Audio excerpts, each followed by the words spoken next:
facing our world, and I presented a vision to achieve a brighter future for all of humanity.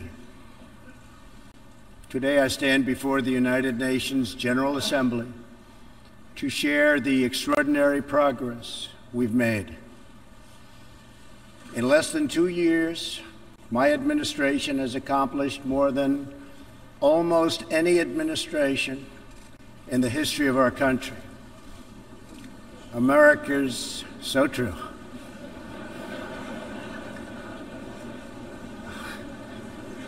Didn't expect that reaction, but that's okay.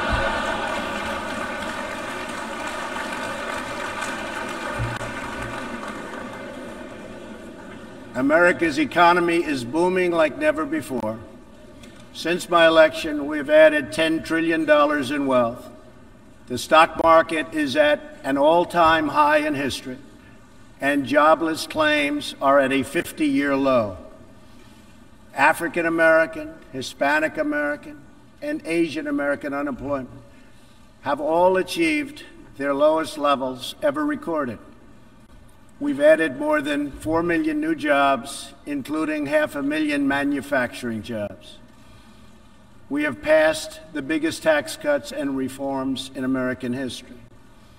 We've started the construction of a major border wall, and we have greatly strengthened border security. We have secured record funding for our military, $700 billion this year and $716 billion next year. Our military will soon be more powerful than it has ever been before. In other words, the United States is stronger, safer, and a richer country than it was when I assumed office less than 2 years ago. We are standing up for America and for the American people, and we are also standing up for the world. This is great news for our citizens and for peace-loving people everywhere. We believe that when nations respect the rights of their neighbors and defend the interests of their people, they can better work together to secure the blessings of safety, prosperity, and peace. Each of us here today is the emissary of a distinct culture, a rich history, and a people bound together by ties of memory, tradition, and the values that make our homelands like nowhere else on earth. That is why America will always choose independence and cooperation over global governance, control, and domination.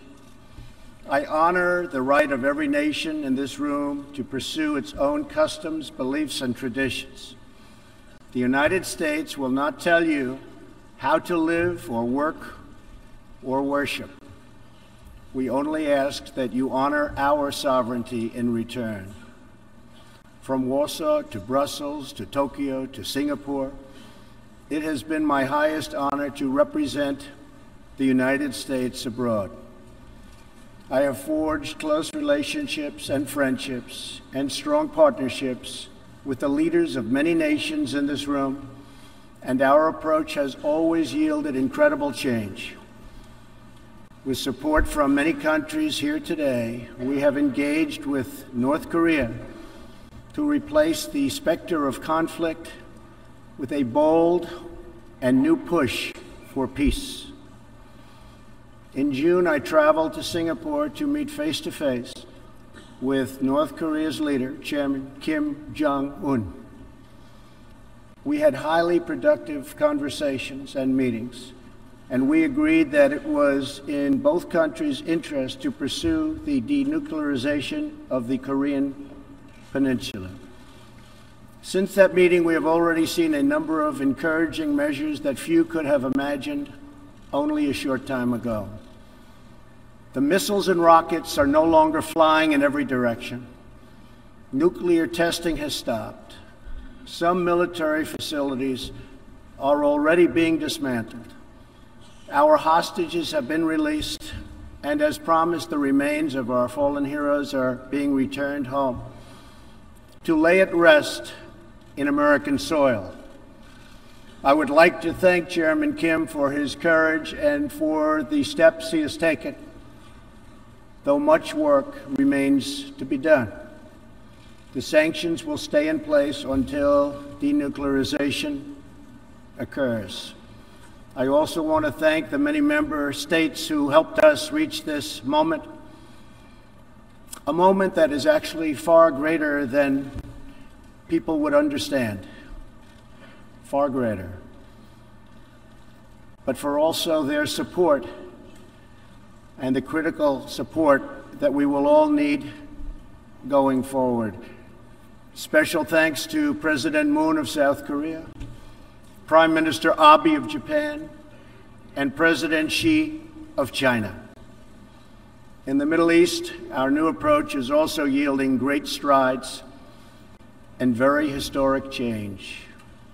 Following my trip to Saudi Arabia last year, the Gulf countries opened a new center to target terrorist financing.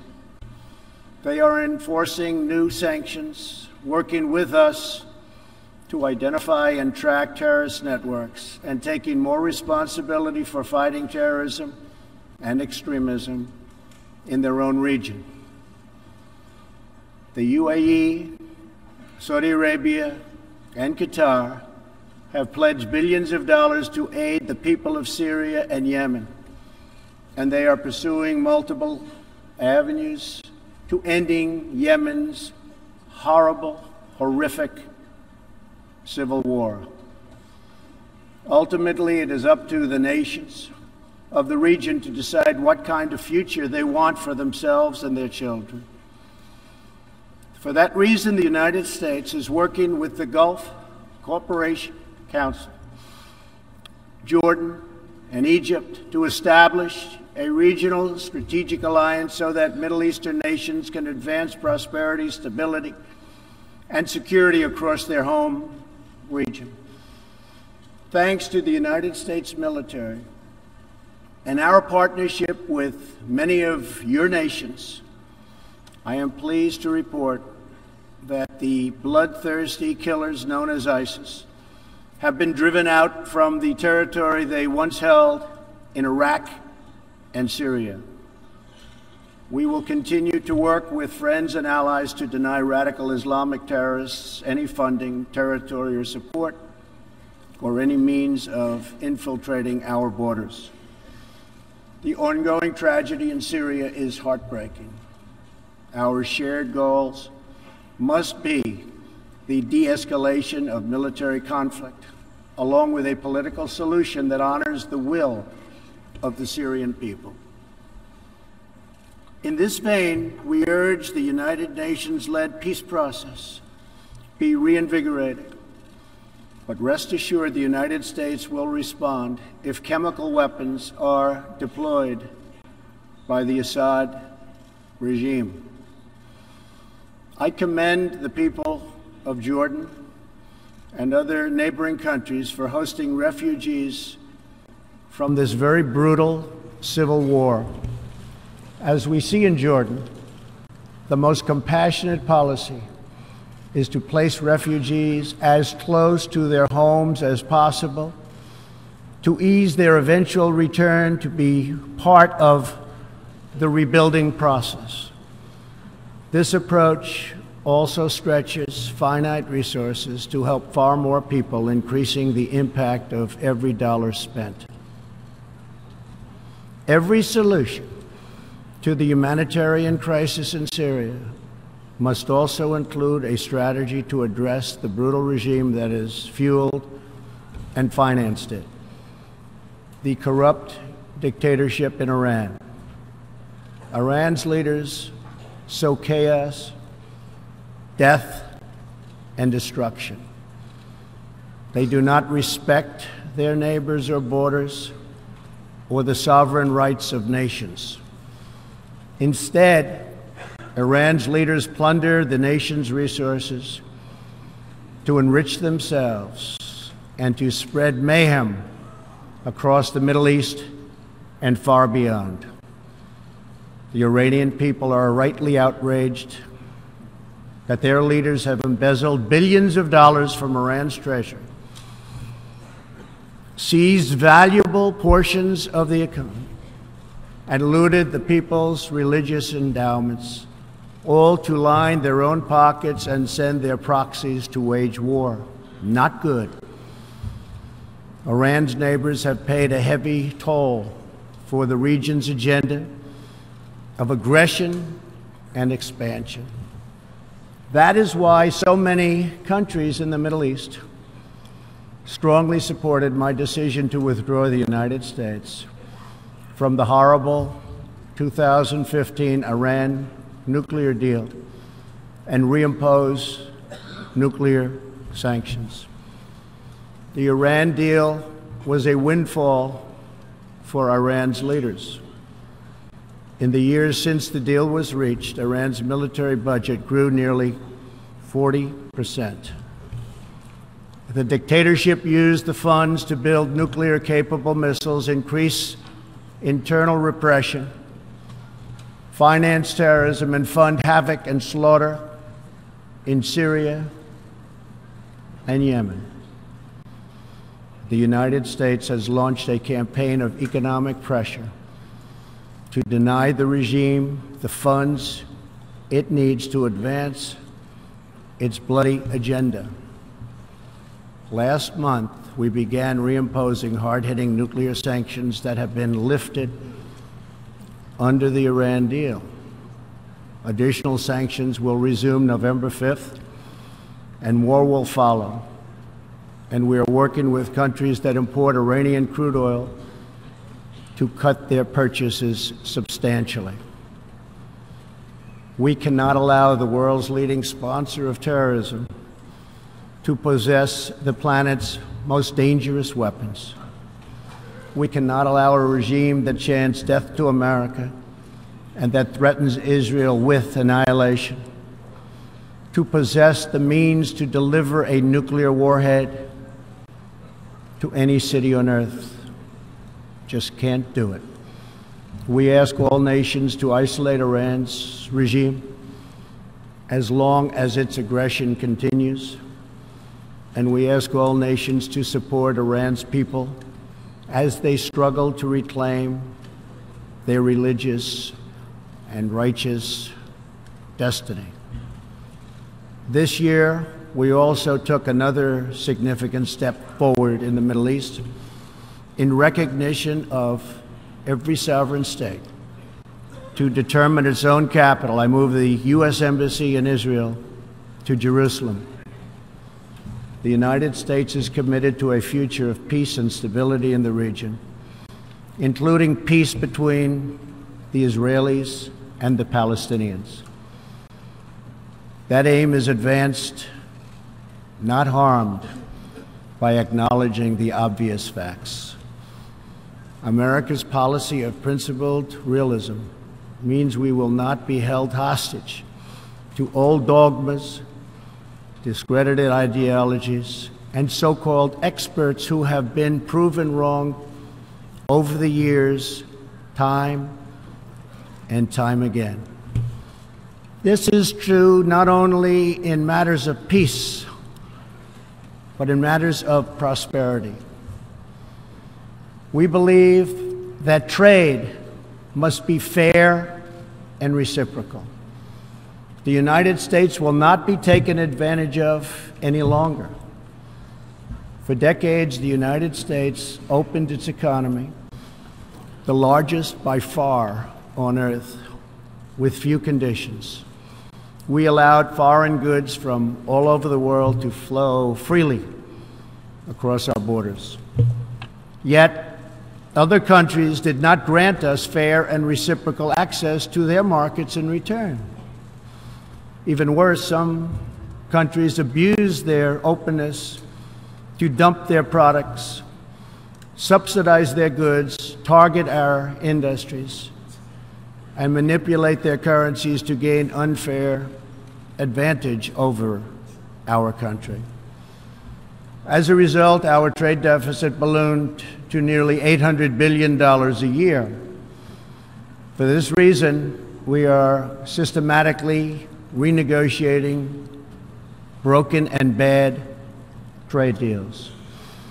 Last month, we announced a groundbreaking U.S.-Mexico trade agreement. And just yesterday, I stood with President Moon to announce the successful completion of the brand new U.S.-Korea trade deal. And this is just the beginning. Many nations in this hall will agree that the world trading system is in dire need of change. For example, countries were admitted to the World Trade Organization that violate every single principle on which the organization is based. While the United States and many other nations play by the rules, these countries use government-run industrial planning and state-owned enterprises to rig the system in their favor. They engage in relentless product dumping, forced technology transfer, and the theft of intellectual property. The United States lost over 3 million manufacturing jobs, nearly a quarter of all steel jobs, and 60,000 factories after China joined the WTO. And we have racked up $13 trillion in trade deficits over the last 2 decades. But those days are over. We will no longer tolerate such abuse. We will not allow our workers to be victimized, our companies to be cheated, and our wealth to be plundered and transferred. America will never apologize for protecting its citizens. The United States has just announced tariffs on another $200 billion in Chinese-made goods, for a total so far of $250 billion. I have great respect and affection for my friend, President Xi, but I have made clear our trade imbalance is just not acceptable. China's market distortions and the way they deal cannot be tolerated. As my administration has demonstrated, America will always act in our national interests.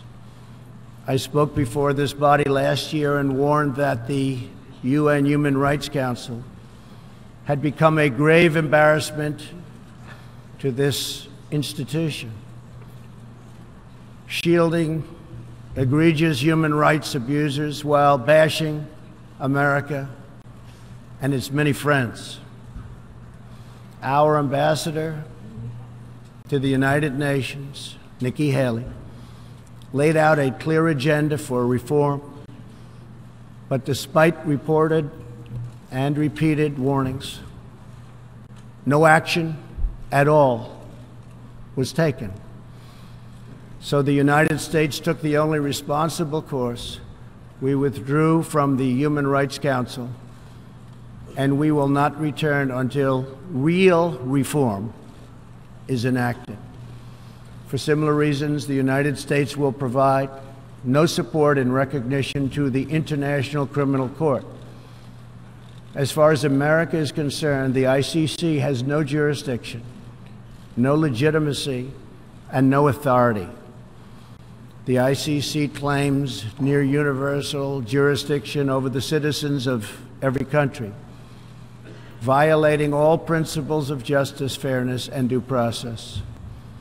We will never surrender America's sovereignty to an unelected, unaccountable global bureaucracy. America is governed by Americans. We reject the ideology of globalism, and we embrace the doctrine of patriotism. Around the world, responsible nations must defend against threats to sovereignty, not just from global governments, but also from other new forms of coercion and domination. In America, we believe strongly in energy security for ourselves and for our allies. we have become the largest energy producer anywhere on the face of the earth.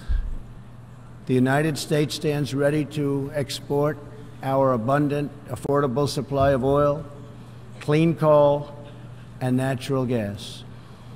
OPEC and OPEC nations are, as usual, ripping off the rest of the world. And I don't like it. Nobody should like it. We defend many of these nations for nothing, and then they take advantage of us by giving us high oil prices. Not good. We want them to stop raising prices. We want them to start lowering prices, and they must contribute substantially to military protection from now on. We are not going to put up with it, these horrible prices, much longer. Reliance on a single foreign supplier can leave a nation vulnerable to extortion and intimidation. That is why we congratulate European states such as Poland for leading the construction of a Baltic pipeline so that nations are not dependent on Russia to meet their energy needs. Germany will become totally dependent on Russian energy if it does not immediately change course. Here in the Western Hemisphere, we are committed to maintaining our independence from the encroachment of expansionist foreign powers. It has been the formal policy of our country since President Monroe that we reject the interference of foreign nations in this hemisphere and in our own affairs. The United States has recently strengthened our laws to better screen foreign investments in our country for national security threats. And we welcome cooperation with countries in this region and around the world that wish to do the same. You need to do it for your own protection. The United States is also working with partners in Latin America to confront threats to sovereignty from uncontrolled migration. Tolerance for human struggling and human smuggling and trafficking is not humane. It's a horrible thing that's going on at levels that nobody has ever seen before. It's very, very cruel. Illegal immigration funds criminal networks, ruthless gangs, and the flow of deadly drugs. Illegal immigration exploits vulnerable populations, hurts hardworking citizens, and has produced a vicious cycle of crime, violence, and poverty. Only by upholding national borders, destroying criminal gangs, can we break this cycle and establish a real foundation for prosperity.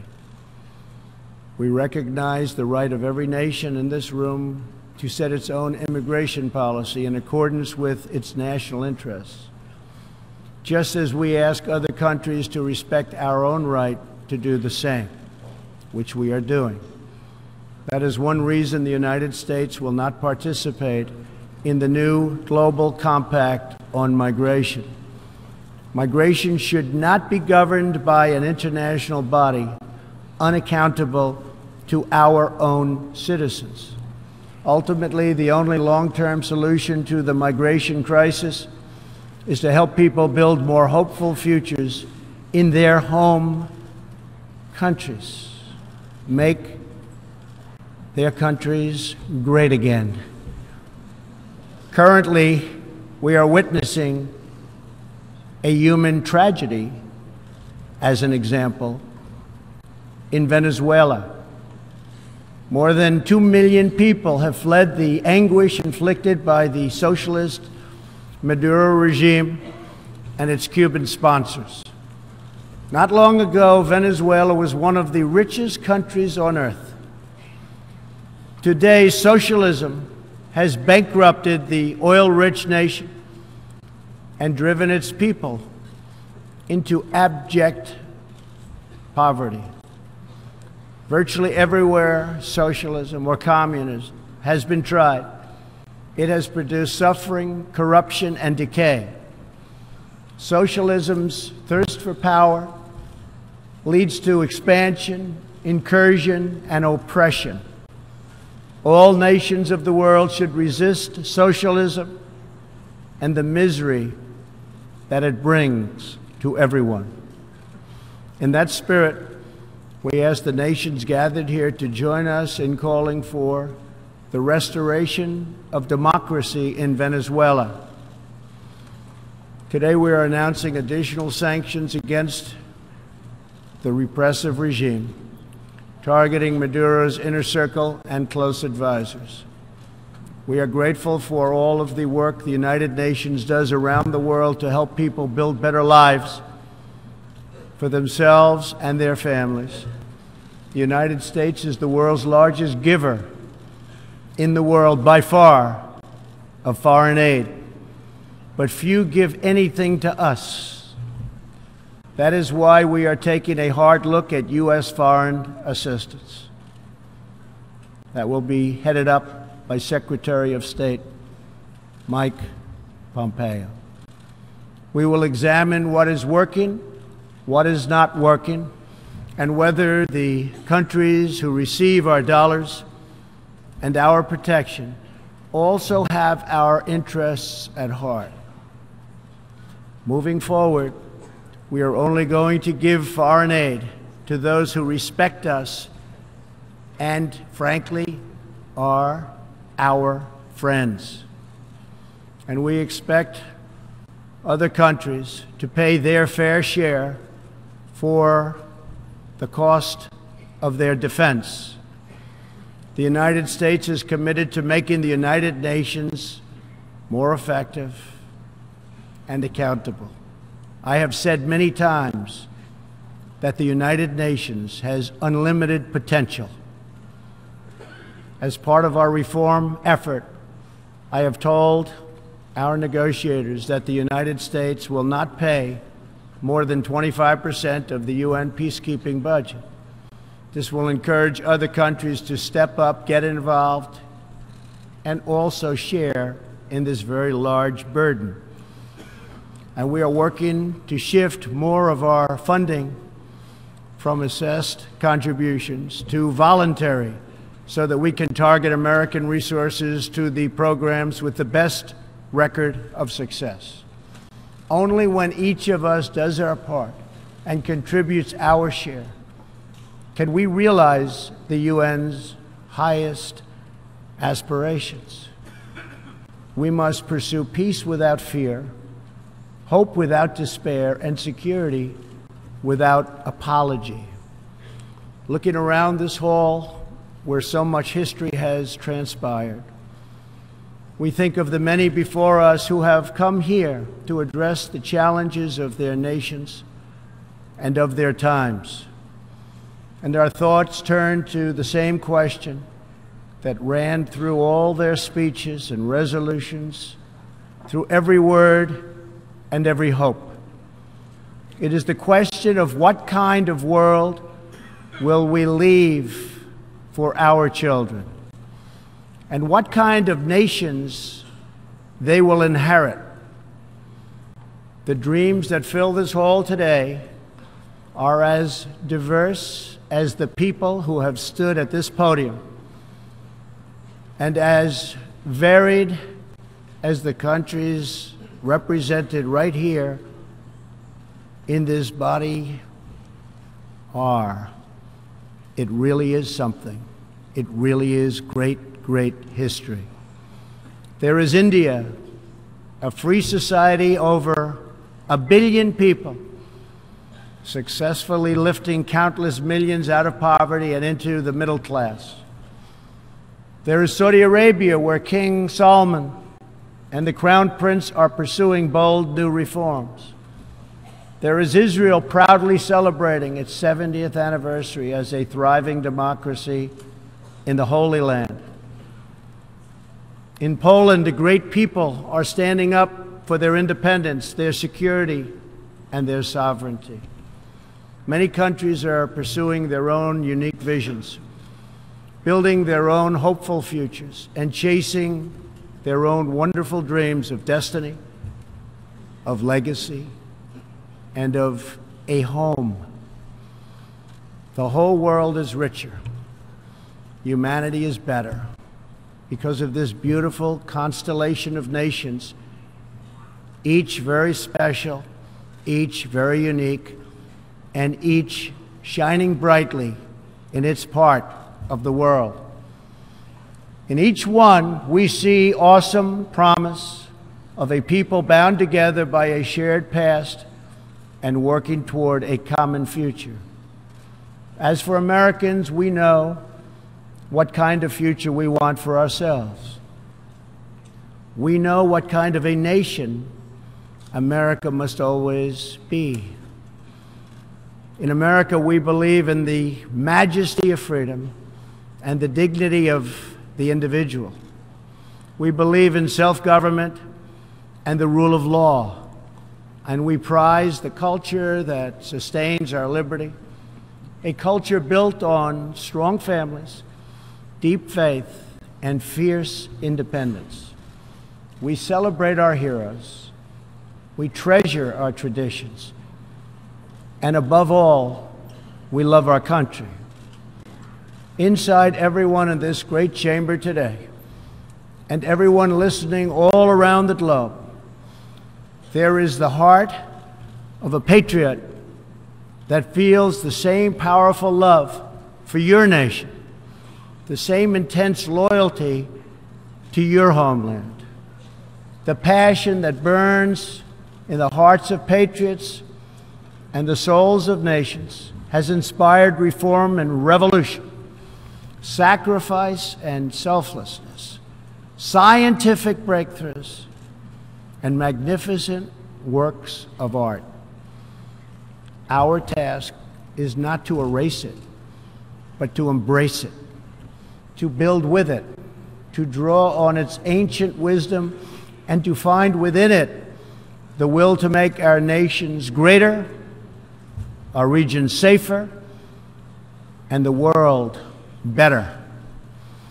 To unleash this incredible potential in our people, we must defend the foundations that make it all possible.